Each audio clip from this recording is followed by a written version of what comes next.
இங்க ஒருத்தரும் வரலீங்களாய்யா இன்னும்? வந்துட்டு போயிருப்பேன். நான் தாமதமா வந்திருக்கேன். வந்துட்டு போயிருக்காங்க. யார் வந்தாங்கன்னு ஓ! தெரியல. அதான் நானும் அதான் போட்டு பார்த்தேன் வரல. ம். சொல்லுங்க. ஏதாவது செய்தி இருந்தா சொல்லுங்க. அப்பா! நீர் மருத்துவம்யா எடுத்ததுமே வேலை செய்து நல்லா தெரியுது. இருந்தாலும் தேக சுத்தி ஆக 6 மாசம் ஆகுங்களாய்யா? 6 ஆமா. மாசம் கூட மேல ஆகும். 6 மாசம் போதும். 6 மாசம் போதும். 6 மாசம் போதும். ம். ஆமா, ஆமா. பெருசாலாம் ஒண்ணும் தேவையில்ல. எனது மேலாவ அந்த இது உடனே அந்த புண்ணு ஆறிச்சு, நீங்களும் ஆச்சரியப்பட்டீங்க. அப்புறம் அந்த உள்ளு சுத்தி ஆகுறது தான் கொஞ்சம் இன்னும் ஃபுல்லா நம்ம வந்து பத்தியம் இருக்கணும். இந்த ஒரு வேளையும் ஒழுங்கா சாப்பிடணும் இயற்கை உணவு எது அப்படின்னு நினைக்கிறேன். வாங்க. வாங்க. லோகச்சந்தர். சிங்கப்பூர், இந்த சிங்கப்பூர். ஒரு ம். அவர் தொடர்ந்து வரனால கூப்பிட்டுட்டேன். அவர வந்து ரொம்ப தீவிரமா பயிற்சி குடுக்கணும். ஆங்கிலம். ஆ ம். அப்படியே இவருக்கு இவருக்கு கூப்பிட்டுடுங்க. சொல்லியல இவருக்கு நம்ம பீச்சு கூப்பிட்டுடுங்க. பீச்சு. ஒரு ரிங் அடிச்சு கூப்பிடுங்க. அப்படிங்களா? ஃபோன் நம்பர் பார்க்கணும். நான் அடிக்கிறேன் இருங்க. வரட்டும். ம்.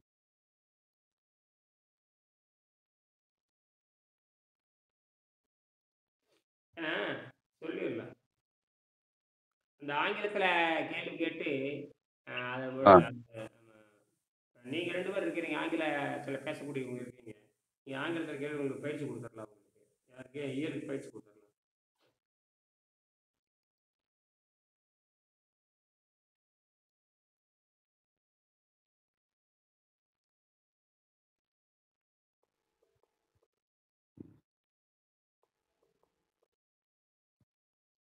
ம்.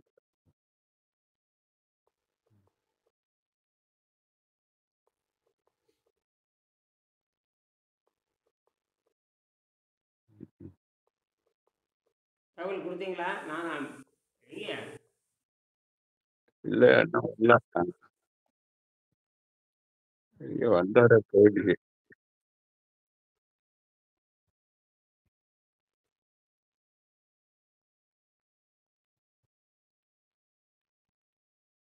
2 இருக்கு அவருக்கு. 2 வருது.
ஆ வகுப்பு நடந்துட்டு இருக்குது.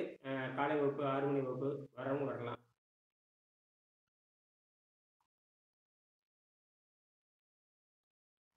காலை வகுப்பு நடந்துட்டு இருக்குது. தாமதம் மன்னிக்கணும். வரவங்க வரலாம். ம்.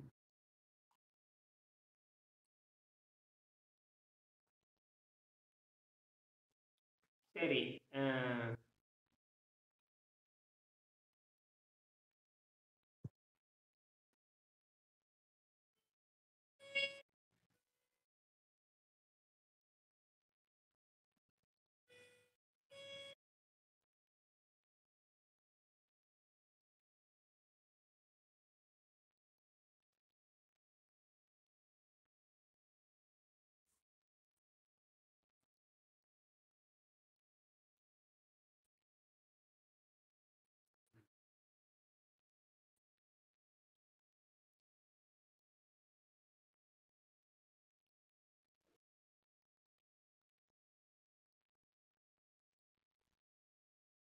அதாவது செரிமானம் மற்றும் மரண எதிர்ப்பு, இது இயற்கை யோக அறிவியல்.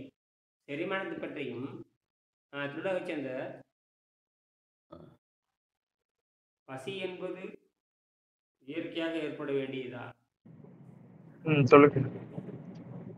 பசி என்பது பசி என்பது இயற்கையாக ஏற்பட வேண்டியதா? பசி என்பது எதற்காக இயற்கை வைத்திருக்க வேண்டும்?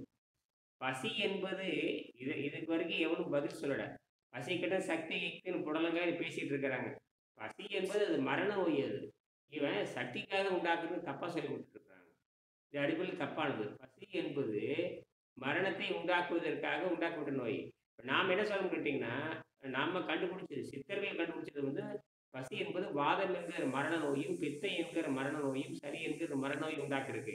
இவனை கேட்டீங்கன்னா சக்திக்காக உண்டாக்குன்னு தப்பா சொல்லி கொடுக்குறானுங்க. பசி என்பது மரணத்தை உறுதி செய்வதற்காக இயற்கையில் உண்டாக்கப்பட்டது. ஆனா இதை புரிஞ்சுக்கிறது தன்மை எத்தனை பேருக்கு இருக்கும்? இந்த வெள்ளைக்கார இல்ல, வெள்ளைக்காரனு கிடையாது.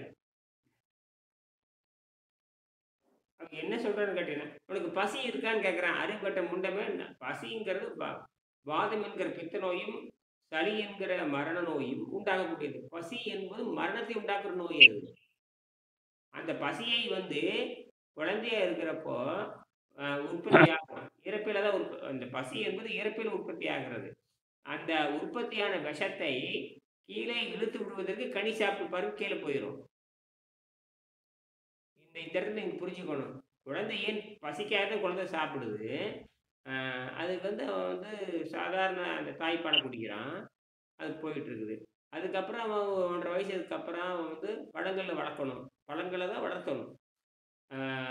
பழங்களை வளர்க்கின்ற பொழுது என்னன்னு கேட்டிங்கன்னா, அந்த இறப்பையில் இருக்கிற விஷம் வந்து மலத்தின் வழியாக இழுத்து விடப்படுகிறது. அதற்கப்புறம் 15 வயசுக்கு மேல அவன் பசியை கட்டுப்படுத்துறான். இதான் விஷயம். பசி என்பது மரண நோயினுடைய அறிகுறி, மரணத்தை உறுதி செய்வதனுடைய அறிகுறி. இப்ப அதனாலதான் நோய் வருது காரணமே.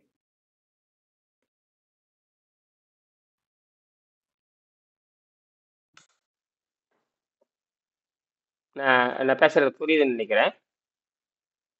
புரியுதுங்கய்யா. ஆனா தப்பா சொல்லி கொடுக்குறேன், வெள்ளைக்காரன் தப்பா இல்ல அப்ப வெள்ளைக்காரன் உங்களோட சிஸ்டம்ல வந்து பாத்தீங்கன்னா நீங்க என்ன சொல்றீங்கன்னா, பசின்றது அவங்க வந்து சக்திக்காக உருவாக்குறது, அதாவது எனர்ஜியை கிரியேட் பண்றதுக்காக தான் அது உருவாகுது அப்படின்னு சொல்றாங்க. ஆனா நம்ம என்ன சொல்றோம் அப்படின்னா, பசி என்பதே வந்து மரணத்தை அடிப்படையா வைத்து தான் வருது. பசிக்கும் எனர்ஜிக்கும் சம்பந்தம் கிடையாது. பசி அப்படின்னு ஒண்ணு வந்துச்சுன்னா அது பிறவி நோயை தான். பிறவி நோய் வந்து இருக்கிறதுக்கான காரணம் வந்து நம்ம மரணத்தை ஈட்டு செல்லும் அப்படின்னு நீங்க சொல்றீங்க. ஆமா, அதுக்குதான் இயற்கை உண்டானது. அதுக்குதான் எதுக்கு பசி எதுக்கு உண்டானது? மரணத்தை உறுதி செய்யறதுக்கு அந்த பசி நோய் உண்டானது. அப்ப பசியை வெல்லுதல், இன்னைக்கு டாபிக் பசியை வெல்லுதல் தான். எப்படி பசியை வெல்றது? அதுதான் பசியை வெல்லுதல். நம்ம ஏற்கனவே வெங்கடேசன் சொல்லி இருக்காரு, பசியை முறையாக அதனாலதான் முறையாக பசியை நிறுத்துதல்ங்கிறோம். முறையாக பசியை நிறுத்து, நமக்கு அது சுத்தம் ஆயிருது இல்ல. அப்ப மரணத்தை உறுதி செய்கின்ற பசி நோய்க்கு அதேங்க.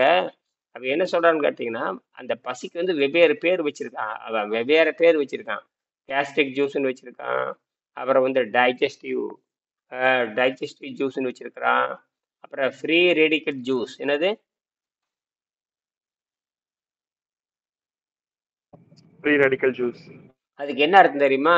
ஃப்ரீ ரேடிக்கல் ஜூஸ்னாவே மரணத்தை உறுதி செய்யற ஜூஸ்னே எழுதுறாங்கல்ல. நேரடியா என்ன சொல்ற, ஹைலி ரியாக்டிவ் ஜூஸ்ங்கிற, highly radioactive juice. What is mean bio free ரேடிக்கல்னு போட்டு பாருங்க. வாட் இஸ் மீன் பயோ, அதெல்லாம் நீங்க படிச்சுட்டீங்களே, அதே தான். அது ஹெரிடிட்டி டேமேஜ் பண்ணுது, அப்புறம் வந்து நோயை உற்பத்தி பண்ணுதுங்கிறது. ஹெரிடிட்டி அதாவது செல்லவே திருடுது. ஏன்னா அதுல வந்து ஏற்கனவே ஒரு எலக்ட்ரான் இருக்காது. அதில் ஆர்பிட்ல அந்த ஜூஸ், அந்த அணுவில் இந்த ஆர்பிட்ல ஒரு அன்பேர்டு எலக்ட்ரான் பேரு. அந்த அன்பேர்டு எலக்ட்ரான் அது வந்து கொடூர அரக்கனுடையது. அது என்ன பண்ணுதுன்னா, பக்கத்தால் இருக்கிற நல்ல செல் இருக்கிற அந்த ஜோடியா இருக்கிற எலக்ட்ரானை உடைச்சு பிரிச்சு தான் திருடிக்குது.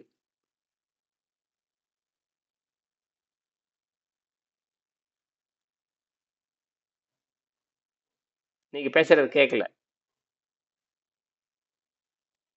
ம்ஹ்ம். நீங்க அதாங்க அது பேசுறது வந்து ஃப்ரீ ரேடிக்கல் ஜூஸ் அப்படின்னா R unstable molecule produced by body during metabolism. அதாவது பாடியோட மெட்டபாலிசம் அப்போ உருவாகக்கூடிய ஒரு தன்மைன்னு போட்டிருக்கு. சரி. Very dangerous and highly reactive material that steal electron from other molecule. It is contribute to 50 major disease. It is contribute to 50 major. It is contribute to 50 major and other disease. இது வந்து 50 வகையான கொடிய நோய்கள் காரணம்ங்கிறான். என்னது? 50 வகையான கொடிய நோய்களுக்கு காரணம் அது. அப்புறம் எப்படி அதை போய் எனர்ஜியை கொடுக்கும்? என்னடா அறிவு இருக்கான்னு வெள்ளைக்காரனுக்கு அறிவே இல்லையான்னு கேட்கறேன்.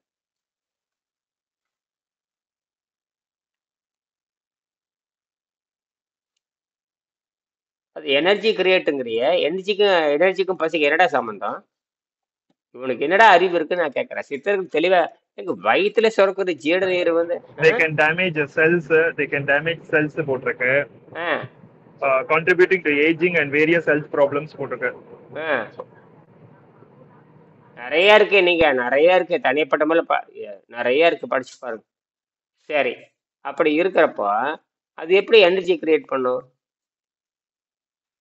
பாம்பு வந்ததுன்னு ஆளை கொள்றது. எனக்கு பாம்பு வீட்டுக்குள்ள வந்ததுன்னா, நாம பாம்போட சண்டை போட்டோம்னா, பாம்பை நம்மளை கடிக்குதுன்னா, அது ஆரோக்கியத்துக்கு கடிக்குதா, நமக்கு ஒன்று நம்ம சக்தி கொடுக்கறதுக்கு கடிக்குதா, நம்மளை கொள்றதுக்கு கடிக்குதா? பாம்புக்கு நமக்கு ஏதோ பிரச்சனை வந்துடுச்சு, பாம்புக்கு மனுஷனுக்கு பிரச்சனை வந்துச்சு, 2 பேரும் சண்டை போடுற பொழுது பாம்பு எதுக்கு மனுஷனை கடிக்குது? நம்மளை அதை கொல்லத்தானே பார்க்குது. அந்த பாம்பு விஷம் உள்ள போச்சுன்னு என்ன ஆகுது? எல்லா செல் டேமேஜ் ஆகுது. பாம்பு விஷம் உள்ள கூட என்ன ஆகுது? பாம்பு விஷம் போனோன்னே செல் என்ன பண்ணும் தெரியுமா உங்களுக்கு? ரத்தத்தை நீர்த்து போக வச்சிரும், செல்லை டேமேஜ் பண்ணும், அத்தனையும் உண்டாக்கிடும். மரணத்துக்கான அத்தனை வேலையும் செய்யும். மரணத்துக்கான என்ன செய்யுது?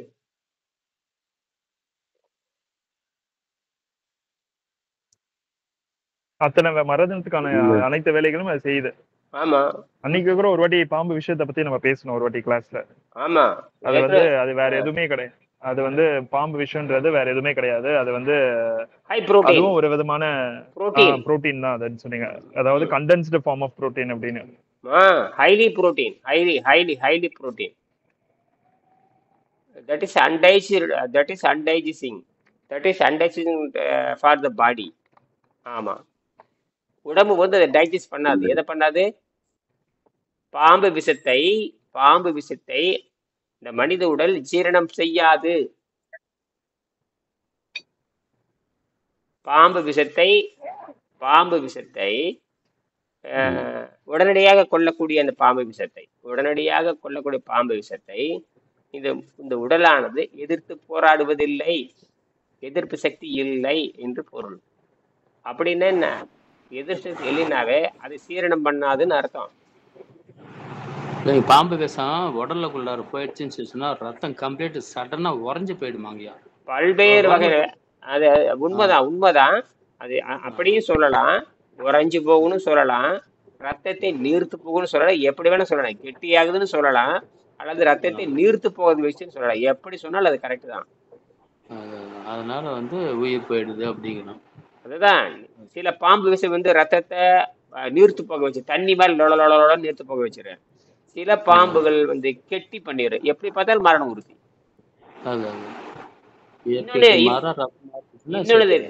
இன்னொன்னு எப்படி தெரியுமா? இன்னொன்னு என்ன பண்ணோம்னா, அந்த காயங்கள் இருந்ததுன்னா அந்த காயத்தின் வழியாக லொலலொலன்னு தண்ணி வெளியே கிளாட்டிங் ஆகாது. அதாவது ஒரு காயம் ஏற்பட்டதுன்னா ஒரு குறிப்பிட்ட வினாடியில், குறிப்பிட்ட நிமிடத்தில் அந்த ரத்தப்போக்கு நிக்கணும். சின்ன காயம் ஏற்பட்டுச்சுன்னா, நமக்கு சின்ன காயம் ஏற்படுது, எது கத்திப்படுது, காயம் ஏற்படும், சின்ன ரத்தம் வெளிவருது இல்லையா? அது பார்த்தீங்கன்னா ஒரு 1 நிமிஷம் 2 நிமிஷம் 3 நிமிஷத்துல தானாவே உறைஞ்சு நின்றும். அதுதான் எதிர்பார்த்தல்னு அர்த்தம். ஆனால் ரத்தம் நீர் இந்த சக்கரை நோய் வந்தவனுக்கெல்லாம் காயம் ஏற்பட்டு ஆறாத காரணமா அவன் சாக போறான்னு அர்த்தம். ரத்தம் நீர்த்து போச்சுன்னு அர்த்தம். அதான் இந்த சக்கரை நோய் வந்தவன சாகிறவன். இந்த ஆமா. உணவே அவனுக்கு விஷமா போகுது, அது அது அது ஏங்க அந்த பிளட் கிளாட் ஆக மாட்டேங்குது சக்கரை நோய் இருக்கு உங்களுக்கு சீக்கிரமா? நீர்த்து போகுது. அந்த உணவுங்கிற விஷமாகுது, ரத்தத்தை நீர்த்து விஷமா மாறிடுது. ரத்தம் விஷமா மாறினங்காட்டி அது நீர்த்து போகுது, அவன் சாக போறான். அதான் விஷயமே. உணவு இருக்கே, உணவு ரத்தத்தை நீர்த்து போக வச்சிடும். அது மட்டும் இல்ல, மூளை நரம்பு மண்டலமே வேலை செய்யாது. சக்கரை நோய் வந்துட்டா சக்கரை நோய் வந்தாச்சுன்னா மூளை நரம்புகள்லாம் கொஞ்சம் அதுவும் வீக் ஆயிடும் இல்லையா? வீக் ஆகிறத மூளையில் இருக்கிற அந்த செரிபரல் இருக்கிற ஃப்ளூயிடே குறைஞ்சிரும். மூளை சிந்திக்கிற திறன் போயிடும். சக்கரை நோய் வந்து மூளை சிந்திக்கிற திறனை போக வச்சிடும். செரிபரல் அந்த நேற்று படிச்சோம் இல்லையா, அந்த என்ன ஃப்ளூயிடு செரிப்ரோஸ்பைனல் ஃப்ளூயிட் எல்லாம் CSF. அதெல்லாம் ட்ரை ஆயிரும். அதெல்லாம் உணர்ந்து போய் ட்ரை ஆயிரும். காஞ்சி போன குடை மாதிரி மாறிடும், வத்தி போன குடை. மூளையில தண்ணி குறைஞ்சதுன்னா முடிஞ்சது கதை. மூளையில தண்ணி குறைஞ்சதுன்னா சாவுதான். அப்போ இந்த சுகர் அப்படின்னு சொல்றாங்க இல்லையா, அது நார்மல் ஆச்சுனாவே அந்த ஃப்ளூயிட் வந்து நார்மல் பேலன்ஸ் ஆயிடும். அதுக்குதான் வாட்டர் டயட் போட்டு சுத்தப்படுத்துகின்ற பொழுது தண்ணி குடிக்கும் பொழுது நார்மல் ஆயிரும். தண்ணி குடிச்சிட்டு நீ ஆகாரத்தை அந்த பசையை அது எது அந்த குளூட்டானை நிறுத்தினாவே, எப்போ குளூட்டானை நிறுத்துறீங்களோ அப்பவே சக்கரை சரியாயிரும். ஒண்ணுமே இல்லை, சிம்பிள், ரொம்ப சிம்பிள். 2 நாள் சக்கரை நோய் கண்ட்ரோல் ஆயிரும். ஐயா அப்போ இந்த இதெல்லாம் சொல்றாங்க இல்லையா, இந்த பௌர்ணமி நாளுக்கு அமாவாசை நாளுக்கெல்லாம் பாத்தீங்கன்னா வந்து அந்த மனம் இது பட்ட சம்பந்தமான இருக்கிறவங்களுக்கெல்லாம் ரொம்ப ஆக்டிவா இருப்பாங்க, ரொம்ப ஆக்ரோஷமா இருப்பாங்க அப்படின்னு சொல்றதுக்கு காரணம் வந்து அப்ப என்னங்கய்யா? இல்ல அது கதிர்வீச்சு உண்மைதான். லுனாட்டிக்னு ஒரு வேர்ட் இருக்கு ஆங்கிலத்துல. லுனாட்டிக்னா வந்து லூனார் அப்படின்ற சொல்ல குறிக்குது. லூனார்னா நிலவு, லுனாட்டிக்னா அந்த மனம் சம்பந்தமான கொஞ்சம் டிஸ்டர்ப் ஆனவங்களுக்கு லுனாட்டிக் சொல்லுவாங்க. சோ அப்ப நிலவையும் அதையும் வச்சு கனெக்ட் பண்ணி சொல்றாங்கன்னா, அப்பனா இந்த கடல் அலைகள் வந்து அன்னைக்கெல்லாம் பாத்தீங்கன்னா அதிகமா இருக்கும் சொல்றாங்க இல்லையா? கடலோட அலைகள் அதிகமா இருக்கும் பொழுது அப்ப நம்மளோட உடம்புலோட எண்ணங்களும் அலைகள் அதிகமா இருக்கும். அன்னைக்கு அவங்களுக்கு பேலன்ஸ் இல்லாததுனால அவங்களுடைய ஆக்ஷன்ஸ் எல்லாம் கொஞ்சம் எக்ஸ்ட்ரீமா போகும் அப்படின்னு சொல்றாங்க. அதெல்லாம் உண்மைதான். அது எப்படின்னா, அதுக்கு ஒண்ணு சிம்பிள். நீங்க சூரிய வெயிலே ஆளை கொண்டு போடுமே, நீங்க அங்கேயே அவ்வளவு தூரம் போறீங்க, அது கரெக்ட் தான். அதேதான் சூரியன்ல வர்ற கதிர்வீச்சு. சூரியன்ல நேரடி யாரும் போக சொல்றாங்கன்னா, சூரியன் வந்து மரணத்தை உறுதி செய்கிறது தான் சூரியன் வெளிச்சம் வந்து மரணத்தை உறுதி செய்யக்கூடியதுதான். சூரிய வெளிச்சம் மரணத்தை உறுதி செய்யக்கூடியது. ஆனா சூரிய வெளிச்சம் எதுவுமே இதை பத்தி சொல்லலைங்க. சந்திர வெளிச்சத்துலதான் எல்லாமே ஆக்டிவா இருக்கு. நோய்கள் எல்லாம் கூட சந்திர வெளிச்சத்துலதான் சூரியன் இருக்கும் பொழுது நீங்க எளிமையா நீங்க சூரியனுடைய கதிர்வீச்சை நம்ம உணர முடியாது. இரவு நேரத்துல கடும் குளிரா இருக்கிறப்ப புரியும். ஆனா சூரியன் வந்து சீக்கிரம் புரியும்களுக்காக சொல்றேன். சூரியன் மேல ஹெவி சன்லைட், அதாவது பேர் என்ன, ஹெவி சன்லைட்னு சொல்லலாம். ஒரு 8 மணிக்கு மேல சூரிய வெளிச்சம் உடல்ல பட்டுச்சுன்னா தோல் புற்றுநோய் வரும்.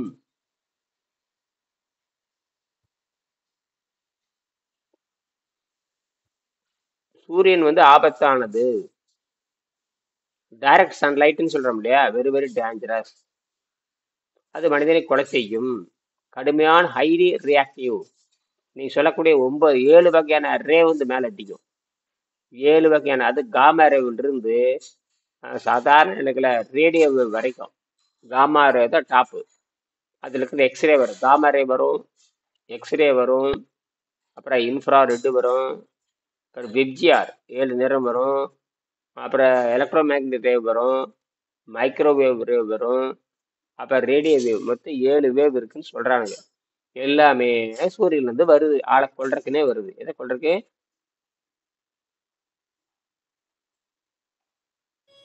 அந்த தாவரத்தை தவிர நல்லா பாருங்க, தாவரத்தை தவிர பகல் நேரத்தில் எந்த விலங்கும் எந்த புழு பூச்சியும் வேட்டையாடாது.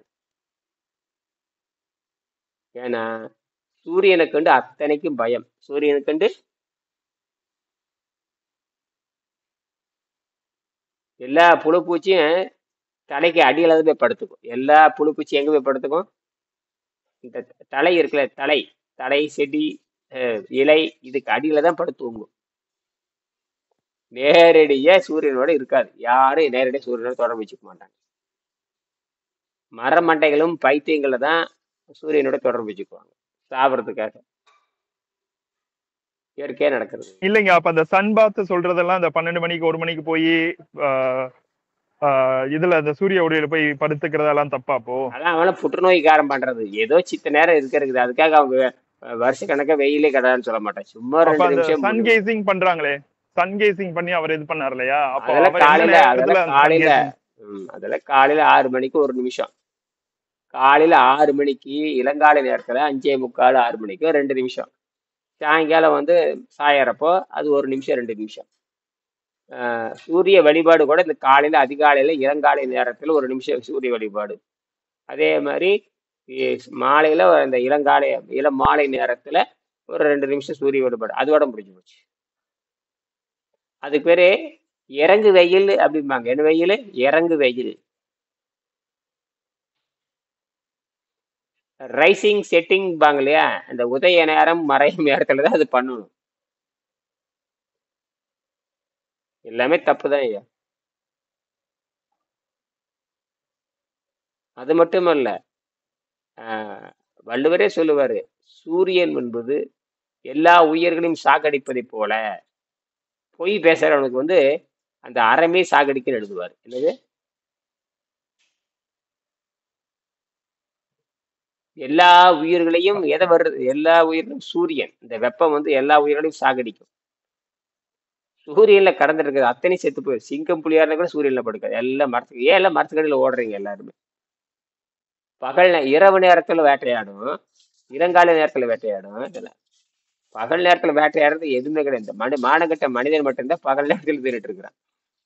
மானகட்ட மனிதன் தான் பகல்ல தாங்க தின்னு சாப்பிட சொல்றாங்க. அறிவே இல்லாதவன் அர்த்தம். இல்லைங்க, பகல்ல சாப்பிட்டாதான் நிறைய நல்ல ஜீரணம் ஆகணும், இரவுல சாப்பிடக்கூடாது சொல்றாங்க. எல்லாமே தப்புதான். அறிவு இருந்தா தான் நாம தான் உணவே வேண்டாம்னு சொல்றோம்ல. அப்புறம் என்ன? காட்டு மிராண்டி போய் இதை பேசிக்கிறேன். காட்டு மிராண்டி பத்தி நாம ஏன் பேசணும்? நாம வந்து உணர்ந்த பின் அதையும் பேசணும். உணர்ந்த பின் இல்லைங்க, நைட்ல நமக்கு சாப்பிட்ட பிறகு தூங்குனா எல்லாமே வந்து எல்லாம் தூக்கத்திலேயே அதுவும் வந்து எதுவுமே தப்புதான். செரிமானம் சாராயத்தை ஆகாதுன்னு போட்டுட்டு சொல்லுவாங்க. தூங்குறாங்கிறான். சாராயத்தை போட்டுட்டு தூங்குறாங்கிறான். எதை போட்டுட்டு தூங்கு? திங்கறதே வந்து தூங்குறதுக்கு தான். திங்கறத வந்து சுறுசுறுப்பா இருக்கிறதுக்குல தின்னு போட்டு தூங்குறான்னு சொல்லுவாங்க. வண்டியில பெட்ரோல் போட்டா ஓடணும். இந்த பெட்ரோல் போட்டா இந்த இதுல பெட்ரோல் போட்டோம்னா தூங்கும் சாவும் ரெண்டுமே பண்ணும். சாவறதுக்கான எதுக்கு தூங்குறதுக்கும் சாவறதுக்கு தான் சாப்பிடுறது.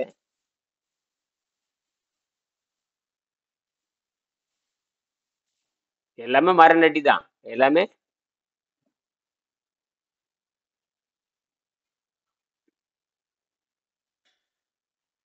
இப்ப சாதாரணமே காட்டு மிராண்டிகள் என்ன சொல்லுவாங்கன்னா, தின்னு போட்டு சாகரேம்பாங்க. என்னது?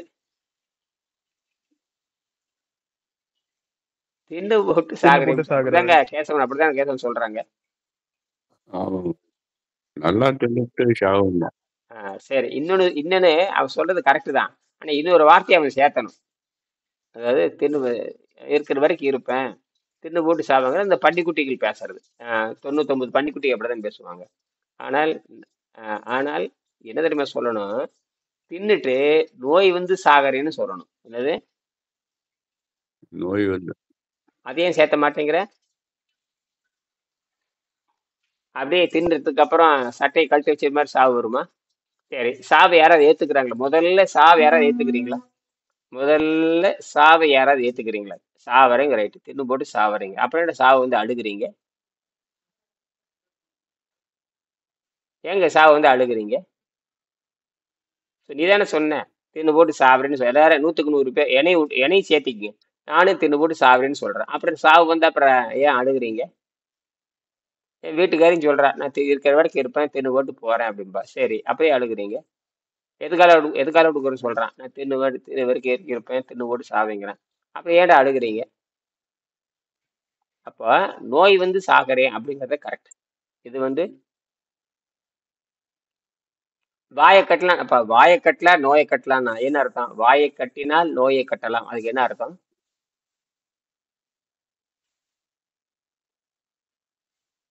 வாயை கட்டினால் அதாவது தண்டபடி திங்காம இருந்தா நோய் வராது அப்படின்றத அப்பயே சொல்லி வச்சிருக்காங்க கரெக்டா. பட் ஆனா மரணமே வந்து வராது, உள்ளூர்ந்து மரணமே அர்த்தம் வராது. நோய்ங்கிறது மரணத்தை தான் குறிக்குது. நோய் எப்படிங்க வரும் சொல்லுங்க? 2 வகையில நோய் வரும். சொல்லுங்க. 2 வகை நோய் தான். வாய்ப்பட்டு அப்படின்றாங்க. அப்ப வாய்ப்பட்டுனா அந்த வாய் வழியா போறதுனாலதான் நோய் வருது. அது இப்படி திருப்பி போடுங்க, இப்படி கொஞ்சம் திருப்பி போடுங்க. வாய் நோய்பட்டு. நோய்வாய்ப்பட்டுங்கிறத விட தப்பு. வாய் நோய்பட்டு தான் சாகுறேன். என்னது? வாய் நோய். வாயினால் வரக்கூடிய வாயினால அதை கட்டுப்படுத்தாம இருந்ததுனால ஆ, நோய்வாய்ப்பட்டு நோய் சொல்றது தப்பு. வாய் நோய்பட்டு ஆ, வாய் நோய்பட்டு வாய் நோய்பட்டு தான் சாகுறான்னு சொல்லணும். எப்படி தப்பா எழுதி வச்சிருக்கான் பாருங்க. நோய்வாய்ப்பட்டு இந்த இறந்தா வாயினாலதான் கெட்டேன்னுவாங்க. வாயாலதான் கெட்டேன் அப்படின்னுவாங்க. நுணலும் தன் வாயால் கெடும் சொல்லுவாங்க. அதே அதே அதே நுணலும் அதே. மட்டும் கிடையாது, இப்ப மனிதனும் வாயாலதான் கெட்டுறான். ஆமா, இப்படி சொல்லுவாங்க. பேச்சிலும் அப்ப ஆ, இன்னும் சொல்லுவாங்க, வாயால் கெட்டது வயிறும்பாங்க. என்னது? வாயால் கெட்டது வயிறு. எது கெட்டது? வாயால் கெட்டது வயிறுன்னு சொல்லுவாங்க. என்ன சொல்லுவாங்க? இன்னைக்கு நிறைய டாபிக் கிடைக்குது நமக்கு. ஆமா, வாயால் எத்தனை வார்த்தை சொல்லியிருக்காங்க தெரியுமா? தமிழ்ல மட்டும் எக்கச்சக்கமான வார்த்தை இருக்கு. அது மட்டும் இல்ல, இறப்பை ஒரு குப்பைன்னு தமிழ் எழுதி வச்சிருக்கிறாங்க. இறப்பை ஒரு குப்பை. இறப்பை ஒரு குப்பை. நபிகள் நாயகம் கூட அப்படிதான் சொல்றாரு. நபிகள் நாயகம் கூட, மேன்மை தங்கிய நபிகள் நாயகம் கூட என்ன சொல்றாரு தெரியுமா? இறப்பை பார்த்து அது ஒரு குப்பைன்னு தான் சொல்றாரு அவர். என்னது? ஐயா, அப்ப இறைவனையும் இறைன்னு தான் சொல்றோம், அந்த இறைய உணவுக்குறோம் இறைன்னு தான் சொல்றோம். அது என்ன வழக்கம் அது? இறைன். அப்ப இறைன்னு என்ன தெரியுமா அர்த்தம்? 2 அர்த்தம் இருக்கு. இல்லைங்க ஐயா, இருங்க. தெரியல சொன்னது சொல்றேன். இறை என்பதுக்கு 2 இறைக்குமே வெவ்வேறு ரா போடுவாங்க, ஞாபகம் வச்சுக்காங்க. அந்த குண்டு ரா போடுறது, வல்லின ரா போடுறது வந்து இறை, அது வந்து இறைவனை குறிக்கிறது. இந்த சின்ன ரா போடு, மெல்லின ரா போடுவாங்க பார்த்தீங்களா, அது வந்து இறை, சாப்பாட்டை குறிக்கூடியது. அதனால 2 ஒரே பொருள், அதாவது நமக்கு ப்ரொனன்சியேஷன் தான் வந்து ஒரே ப்ரொனன்சியேஷன். ஆனா வந்து எழுதும் போது நீங்க பாத்தீங்கன்னாக்கா அந்த இறைக்கு இந்த இறைக்கும் வித்தியாசம் இருக்குது. சரிதான், புரியுதுங்களா? அதே சரி. மாதிரி இறைச்சின்னு சொல்லி சொல்லும், வல்லின ரா போட்டு தான் இறைச்சின்னு சொல்லி சொல்லுவோம். அந்த மாதிரி இது வந்து ஒரே பொருளுக்கு வந்து 2 3 அர்த்தங்கள் தமிழ்ல வந்து பாத்தீங்கன்னாக்கா ப்ரொனன்சியேஷன் வந்து ஒரே மாதிரி இருக்கும். ஆனா அர்த்தங்கள் வந்து வெவ்வேறு அர்த்தங்கள் இருக்கும். அதனால அந்த இறை வேற, இந்த இறை வேற. சரி சரி. புரியுதுங்க. நல்லது. அந்த வல்லினரா மெல்லினரா சரிதான். இன்னொரு அர்த்தம் எனக்கு தெரியுமா? இன்னொரு அர்த்தம் நல்லா புரிஞ்சுக்குங்க. மனிதன் சாப்பிட்டா உணவுன்னு பேரு, விலங்கு சாப்பிட்டா இறைன்னு பேரு. மனிதன் ஒரு உணவை சாப்பிட்டான்னு வச்சுக்கங்க, உணவு சாப்பிடுகிறான் என்று அர்த்தம். விலங்கு சாப்பிட்டுச்சுன்னா இறை சாப்பிடுதுன்னு அர்த்தம். இது ஒரு அர்த்தம் இருக்கு. அதாவது விலங்கு ஒரு உணவு சாப்பிட்டுச்சுன்னா இறை எடுக்குதுன்னு சொல்லுவாங்க. என்னது? விலங்கு ஒரு பொருளை சாப்பிட்டால் இறை எடுக்கிறது என்று சொல்வார்கள். மனிதன் ஒரு பொருளை சாப்பிட்டால் உணவு சாப்பிடுன்னு சொல்லுவாங்க. அதாவது வள்ளுவர் சொல்லுவார், இழிவறிந்து உண்பான்கண் இன்பு போல் நிற்கும் களிபேர் இறையான்கண் நோயின்பாரு. விலங்கு மாதிரி இறை எடுக்கிறவன், இறைனாவே விலங்கு சாப்பிடுறதுன்னு அர்த்தம். மனிதன் சாப்பிட்டா அதுக்கு உணவுன்னு பேரு, விலங்கு சாப்பிட்டா இறைன்னு பேரு. என்ன புரிஞ்சுக்கிறீங்க சொல்லுங்க?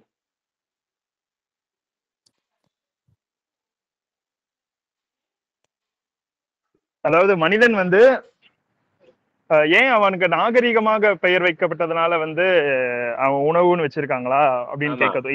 இறைன்னு அவங்களுக்கு சொல்லாக, இறைனா அது வேட்டையாடி திங்குது அப்படின்ற அந்த பொருள் படுதா அப்படின்றத பாக்குறேன். பட் ஆனா மனிதனும் வந்து வேட்டையாடி தானே தின்னு இருக்காங்க. அப்ப ஏன் இறைச்சி அப்படின்ற சொல்லுக்கு பாத்தீங்கன்னா அப்ப இறை அதுல இருந்து தானே வரும். அதாவது நான்வெஜ்ஜ வந்து இறைச்சி நம்ம சொல்றோம். பட் ஆனா இப்ப நீங்க சொல்றபடி பாத்தீங்கன்னா அப்ப மனிதன் அந்த இறைச்சிய விட்டுட்டு உணவு அப்படின்ற அந்த சொல் வந்து அப்போ வெறும் சைவத்தை மட்டும் தானே குறிச்சிருக்கோம் அப்படின்றத பொருள்பட நம்ம எடுத்துக்கலாம்.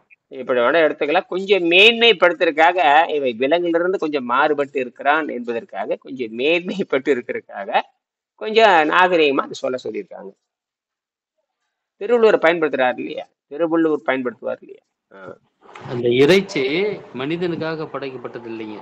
அது வந்து பாருங்க, தன் ஊன் பெருக்க தான் பிறிதொரு ஊனுண்பான் எங்கனம் ஆளுமருள் அப்படின்னு சொல்லிட்டு வள்ளுவரே சொல்லியிருக்காரு. அந்த இறைச்சிங்கிறது வந்து பார்த்தீங்கன்னாக்க விலங்குகளுக்கு அது வந்து பார்த்தீங்கன்னா சாப்பிட்ட உடனே மல்ல மல்ல அது வந்து வெளியில் தள்ளிடுங்க. ஆனால் மனிதனுக்கு வந்து கிட்டத்தட்ட 8 மணி நேரம் 16 மணி நேரம் ஆகுது வெளியில் வர்றதுக்கு. அதனால மனிதனுக்காக படைக்கப்பட்டது கிடையாது அந்த இறைச்சி. அதனால வந்து பார்த்தீங்கன்னு விலங்குகளுக்காக படைக்கப்பட்டது. அதை மனிதன் வந்து சாப்பிட்டுட்டு வீணா போறான். அதுதான் வள்ளுவரே சொல்லியிருக்காரு. அதான் உண்மை, வேற ஒன்று. சரி, சரி, சிந்தனை பண்ணுங்க. நாம அப்படி பேசுவோம். சரிங்களா? நன்றி, வணக்கம். ஓகேங்க, நன்றிங்க, நன்றி. நன்றி.